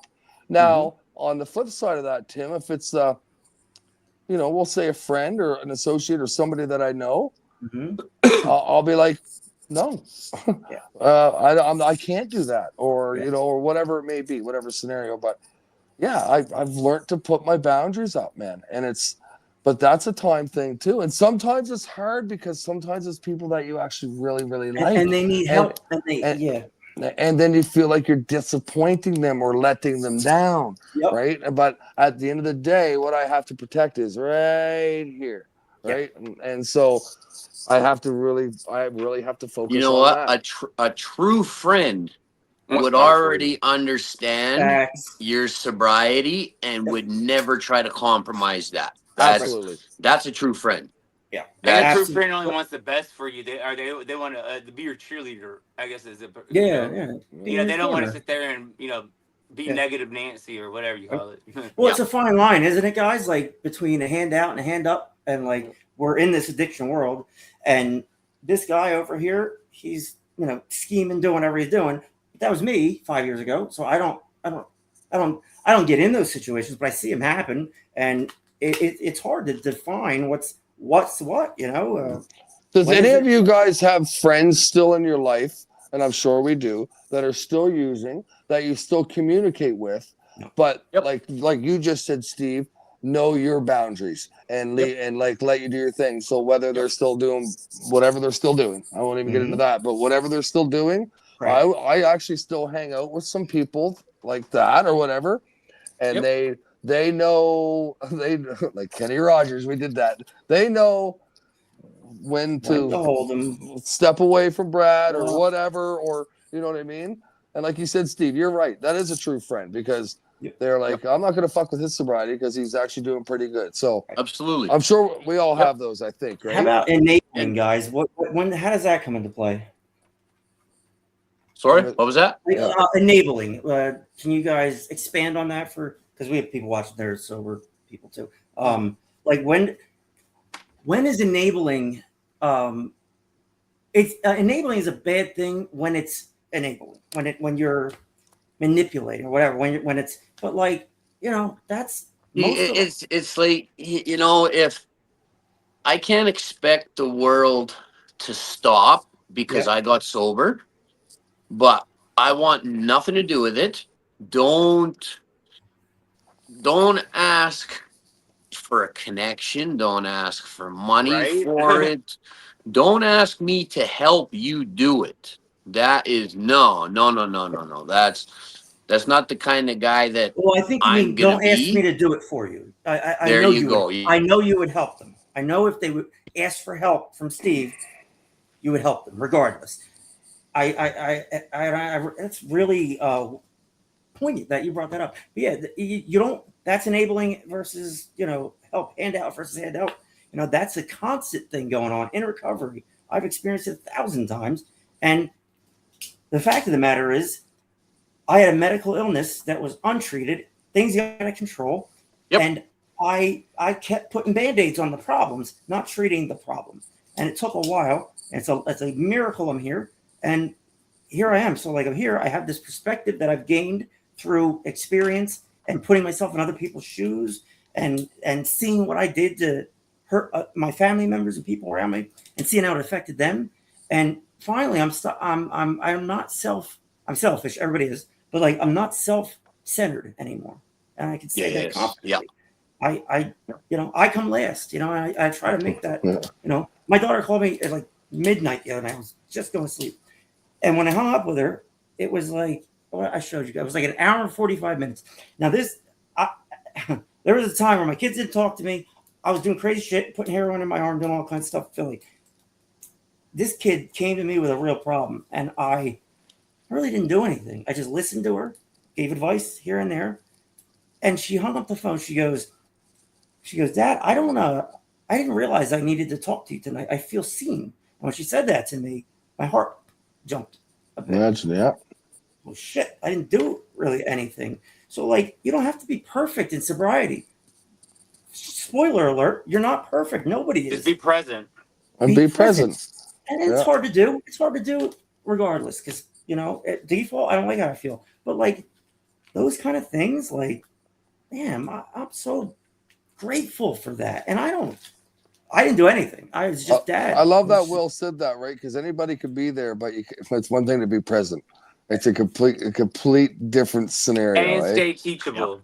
And stay teachable. Teachable, yes. I like that one. I told him he's gonna run the show tonight, and he's like, I don't wanna. And then here I am. Maybe he did good though. That far. He did good. A few minutes left there. I apologize to everyone for not being so interactive this show, but it's just we got a lot going But and you know what? appreciate all the viewers. I think that's a good thing too, though, Tim.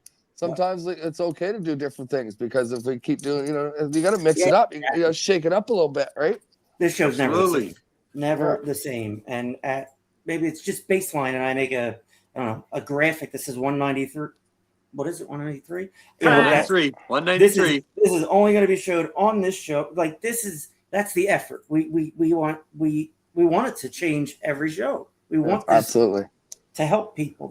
We're not. It's interesting when you do something without like trying to make money or trying to get laid or trying to do whatever. When you do something like pure for a reason and a cause, people get on board, people support you, and you feel better for doing it. And that's the service work side of it. But like Steve is like a fucking he's already a legend on this show. Whatever he did, I don't know what he did.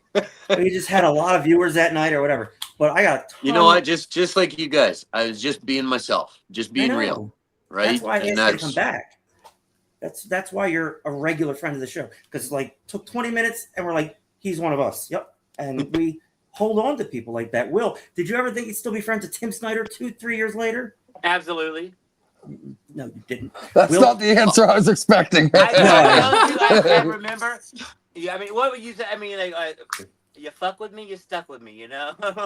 Well, I mean, you I don't know. You said something about like you never hang out or keep people. Oh yeah, that is one thing. Is like I don't ever like on my mini stay, my mini vacations at the oil changes, at the jail, the rehabs, whatever.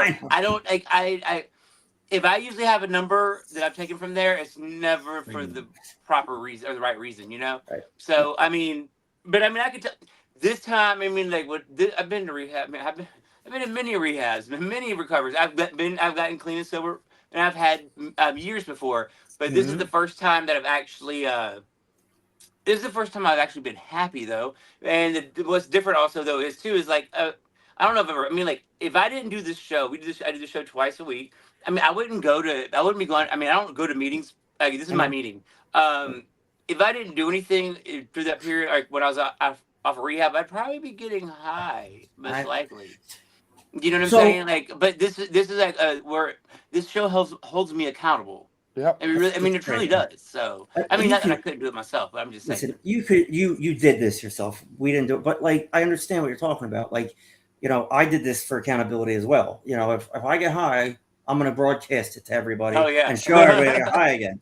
But like, this goes back to the whole, like, actions speak louder than words. Like we 100%. We just need to. But I have one thing to say. I was thinking about. So, like, you know how you said earning back trust from people. Mm-hmm. Well, like the fact of the matter is that I have broken that trust so many times. I mean, like it came to the point now where my last tour that I went on. Yeah, right. So I put myself in a different. I looked at it in a different perspective. You know, I pretty like. Right. Cut everybody. You don't say. Everybody in my life, except for like direct family, or people. So I was doing. And if you wanted to come back to my life, I mean, it wasn't me trying to regain your trust. It was you saw me and you came back to me because I'm not gonna worry about that. Like, I need people in my life. I have a whole new chapter. You know what I'm saying? No, I don't. No, we don't have a clue. Yeah. Is like instead of me trying to gain back that trust that I broke with people that were in my life, right? I can't waste my time. I mean, I guess I kind of restarted the whole category of friendship or people in my life. So therefore, I don't have to wait, or I don't want to say waste. I don't have to spend all my time focusing on trying to earn back that trust. If the people that are out of my life now see how well I'm doing or what I'm doing, is they can see that I can be trusted again and they want to holler at me, great. Otherwise, I'm just keeping it moving because those people were in my life when I was doing bad things anyway. Right. So, I mean, think about it, I needed a fresh start. Yeah, so the reason, just so you know, Will, because you probably don't know this, when we said, no, we don't understand you, is because we were going to the moment of, we got mail. That's why. It's not that we didn't understand you. We just couldn't fucking hear you. Yeah, I'm sure it was very poignant. Satellite, but this happened. Welcome. You've got mail. Man, let me I tell go you, back to AOL. Let me tell you, 1995. back in the day, AOL. Man, let me tell you, I mean, That's how you got laid. That was Tinder. That was Oh, like buddy, I used to download from what was it, them AOL LimeWire? I used to chat, get all the my Yeah, shit free, the on the there. free LimeWire, CDs like in the Napster. Oh store. my god, Napster. You know that free AOL ridiculous. download, have a free month of Yep. AOL. They get Man, the let me discs. tell you, The discs. them chat rooms. Chat rooms. I caught a friend of mine in a gay chat room, and I wasn't nice about it. Laura says she loves my reactions to nonsense. Yeah, I mean, my whole life was nonsense, Laura. So I just kind of, I know she. Yep. So it was the '90s were weird, but yeah, like AOL and Netscape Navigator, shit like that. Vine Spring. I remember. I know the number I used to dial to get on AOL in Trenton, New Jersey, 586-7977. And I think it's still there for some reason. But yeah, that was we are very unique, the four of us. We've lived through a technology shift, Boom. like it monumental in our human history. We can now take pills and not be on drugs. We can not be fat. We have cures for everything. We have workarounds for everything. There was always cures before they put out the disease. Facts. So, like, what is the cure to addiction? This, what we're doing right now, talking. Absolutely. And spitting out your emotions and not being scared to talk about a fucking problem that's going on in your life. That's what the cure is. The cure is, and I've said this on our podcast a few times, is not being alone. And I said it, I think, when we were at PSR. It's not called the recovery bicycle. It's called the recovery train. Because everybody has to, you know what I mean? You can't do this alone. Plain and simple. Nope. You can't do this alone. No, you can't. Yeah. Clean time. Real quick, Steve, what's your clean time? If you know offhand. Clean time, I'm a little over 1 year and 7 months. I think 590. Steve 1 year, 7 months. And what we do is He's making your we do that and we play this. I made this. This is not Quad City DJs or whoever wrote that stupid song. I made this because they can't think of that. Anyway, so, good job, Steve. Brad, what's your clean time? I know. Thank you. I can look it up for you. 1,100 Sunday. 11:45 on Sunday, so 11:48. Way to go, Brad. 11:48. Attaboy. Let's see what else we got here. Commenting. This is fun. I want to keep dancing. I know. I told Steve before, Steve, I could see everybody backstage. I'm the only one that could see that. I watch Brad intently. He's ridiculous off camera. He knows the camera's not on, but he's like, it's disturbing. I'm glad I live the distance I live from him. If I had to guess, Jennifer was, she was what, 9? She's going to be 800 or something, or 900 something? Yeah. 990. No, I forget, 997. Jenny. I'm sorry. I love you. You're my sister. We have to remember a lot of stuff. Will, let it go. Will has internet like up and down. So if you just kind of back off, it just depends on when you catch him. When his aunt starts streaming, Downton Abbey, that's when this happens. So like, it is what it is. Jennifer Mansfield. Listen to the radio. 875. I knew it was 8 something.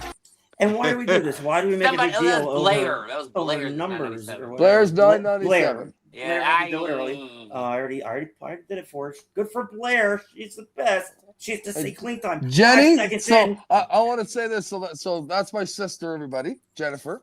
Mhm. So how cool is that? So we're like siblings I in love it. sobriety, and we get to go through this together. You know how many cool conversations we've got to have since we've both been sober, and actually like common sense fucking story. Like, you know what I mean? Like, Yeah. I honestly feel me and my sister have always been close growing up because it's just the two of us. So we've always been really, really close. We can make it if we try. I could play that right now if I wanted to. So, I but what I want to say is, I've always loved my sister with all my heart. She's always been one of my best friends, but we're closer now than we've ever been. Of course. Ever. Because we're dealing with our addiction together, which is fucking awesome. I know. I love you. I love you so much for that, Jenny. I love you so much for that.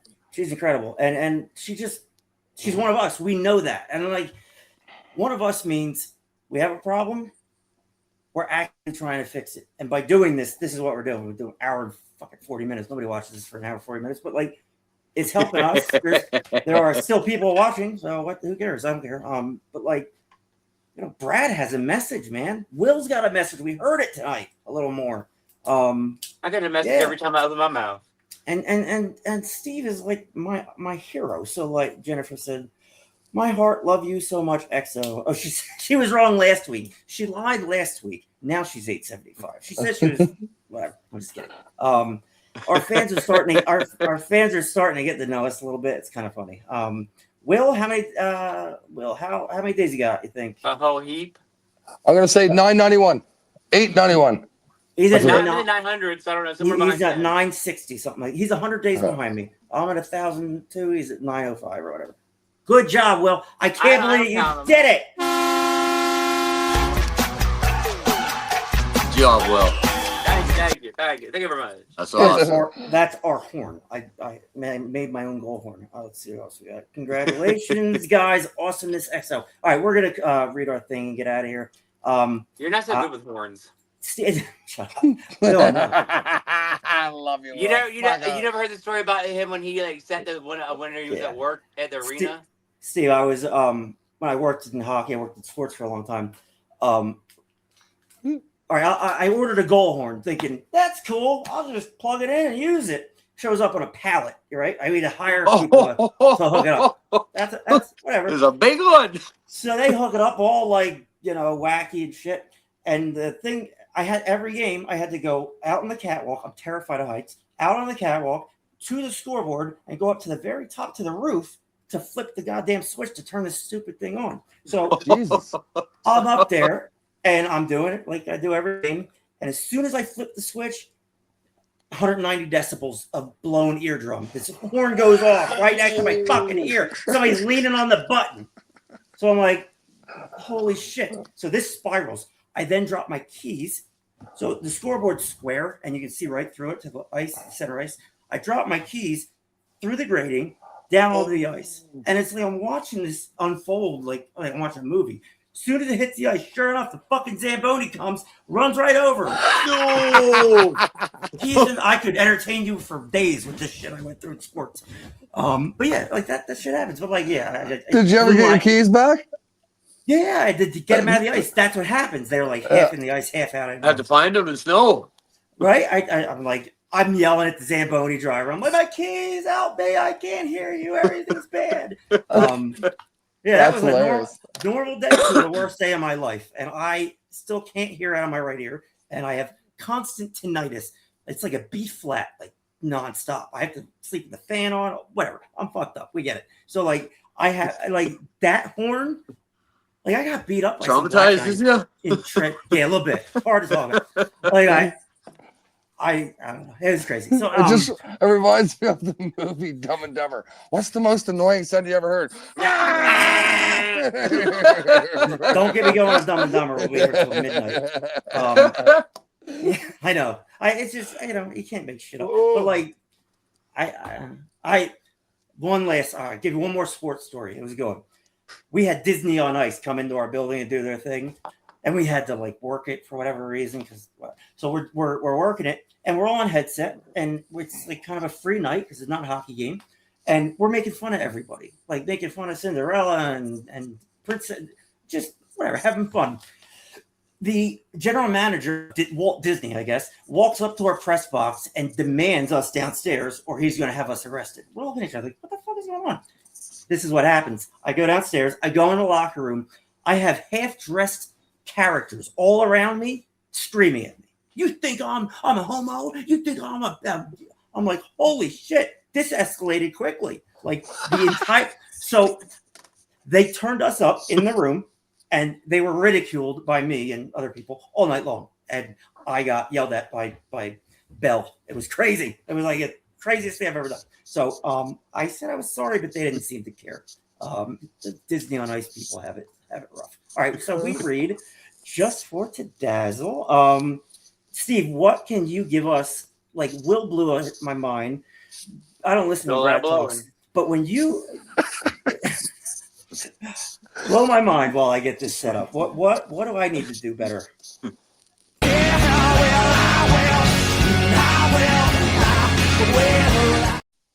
On that by accident. What I'm asking for advice. We don't give it, but like, if you were to give me some solid advice for a guy that's coming up with 3 years clean and his life's a mess, and what would you tell somebody like me who's trying and they're playing from behind?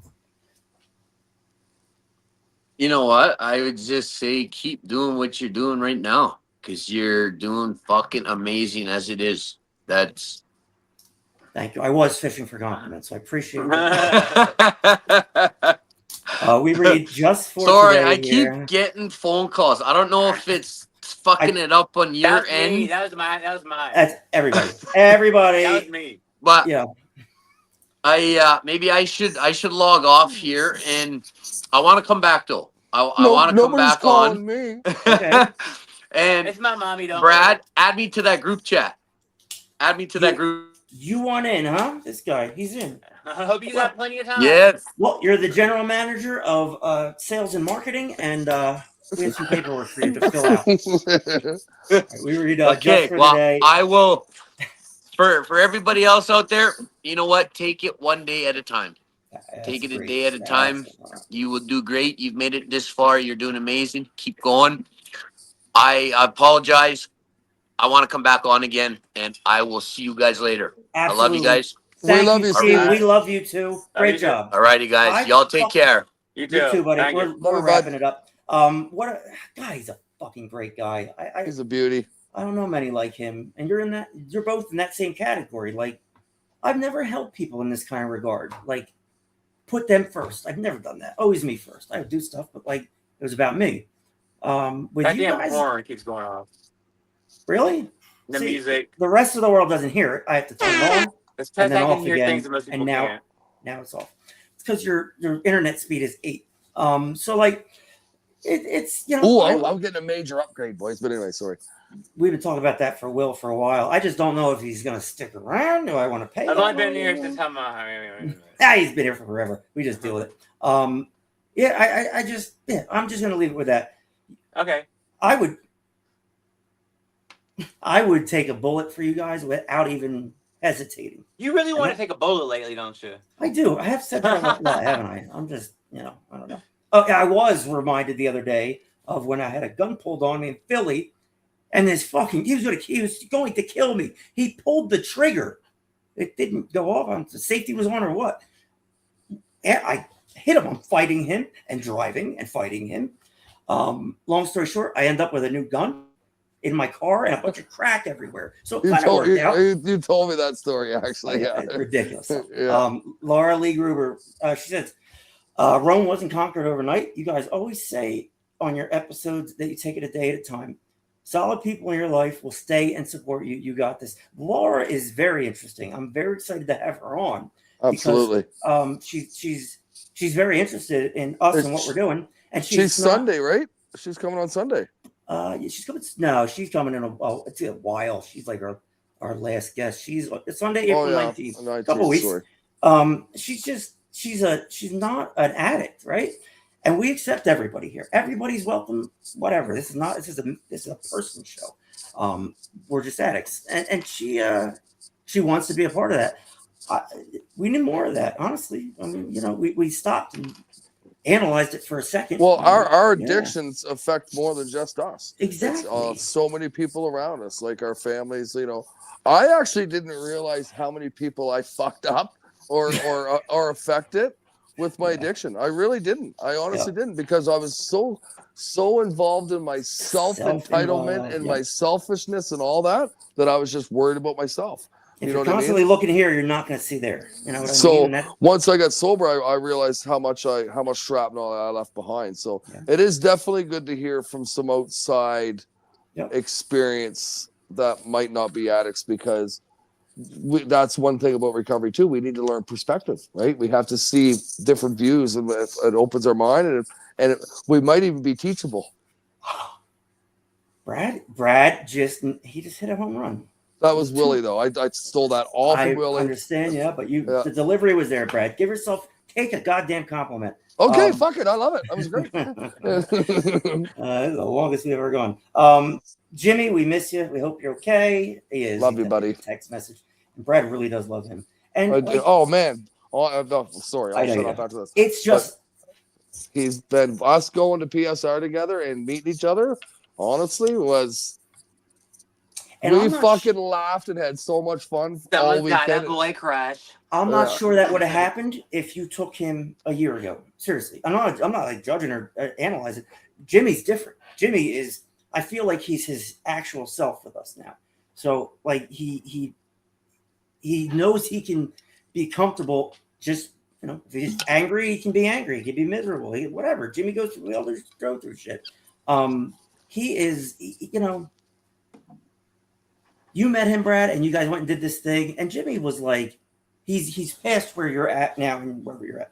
And there's no races or recording it, but like Jimmy went up there with like kind of a this is what blew my mind. I saw Jimmy relieved that you were there, and I saw him take his hands off the wheel a little bit and enjoy himself more. So I don't know what's happening with Jimmy, but I know he's come a very long way. And here's another one that doesn't do drugs: Brian DeSantis and Rob Vargo. And is he from Florida? No, he's in New Jersey. Okay. These they don't watch us because we're like super entertaining or we have the best production. They watch us because we talk about real shit, and it resonates with everybody. And and you said it right, Brad. I'll leave it with this: we do so much bad to people. So like we need to gain that perspective however we can, whether it's Al-Anon or whatever, or just shutting up and taking a good look at the people you did hurt and seeing what it did to them. That kind of experience, taking your eyes off yourself and putting it on somebody else, changes how you think. And it gives you their perspective. And then you're like, holy shit, me doing this does that. Maybe I won't do this as much or ever. It plays out like that. So perspective is powerful, especially in addiction and in recovery. It's everything. You gotta know what you're doing to other people, because when I was overdosed, everybody else was freaking out. My dad was having a heart attack. I hurt then. I was anesthetized. I wasn't there. I just woke up. My favorite Flyer shirt was cut open. I'm on a toilet with EMS everywhere. My dad had to see me dead. He had to try to revive me. He had to see me blue in the face. He went through that. So we had him on. He told that story. I played it a few times for people. People really identify with it. And he shared his pain and his fear as a father. And, I was so grateful that he was my dad in that moment. Because he's not perfect, but like he saved my life, both literally and figuratively. So I never thought about it like that before. Like, man, I owe him. Man, I owe in a way that I will never be able to repay.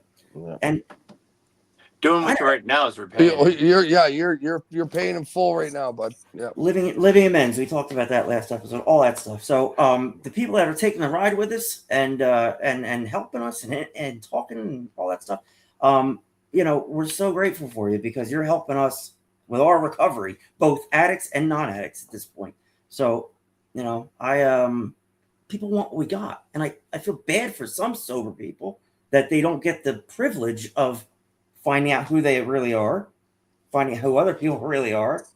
They're built on this life. They put on this facade or whatever for their whole life, and they don't have a crisis situation to flip everything. They just keep going along miserable. So like, I feel bad for some people, and I've never trusted. I trust drug addicts with my life. Most people that I know. I don't trust regular people. You know what I mean?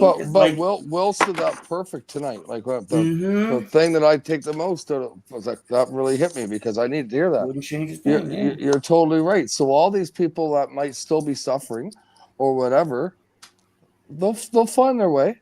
It's a lesson. I mean? Think about it. It's a lesson for you to get better. I'm sick of your lesson nonsense.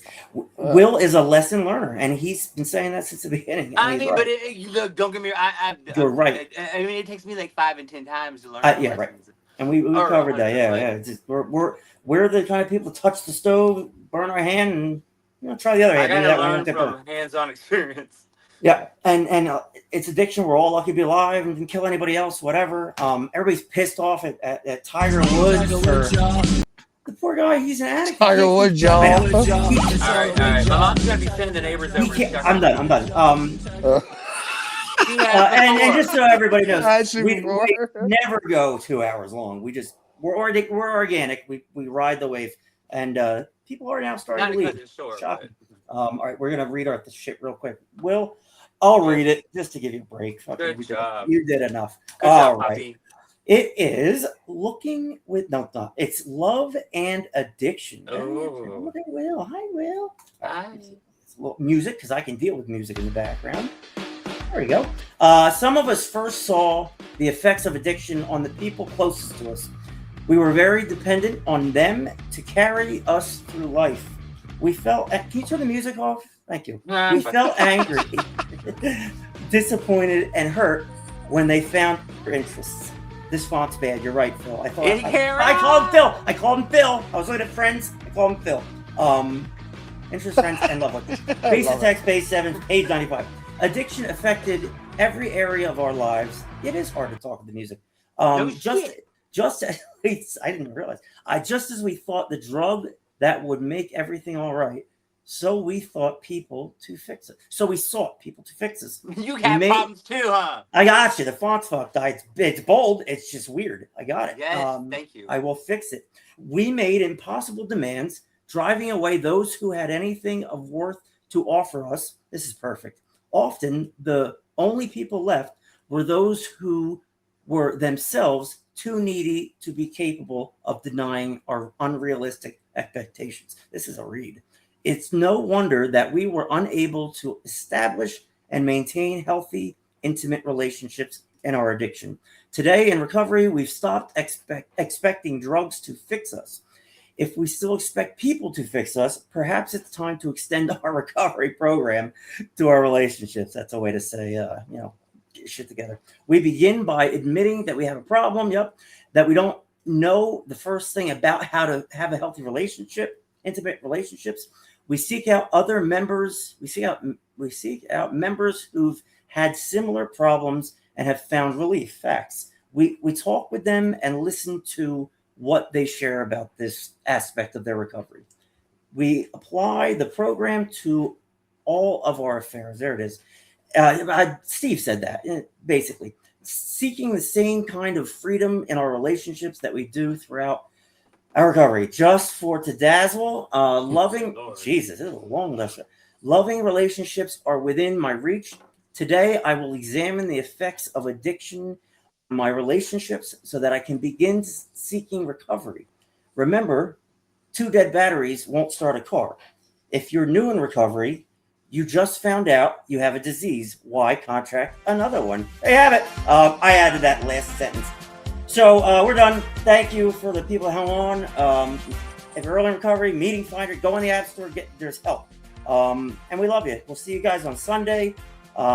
Team, thank you for all you do. And Jimmy, thanks for all you do.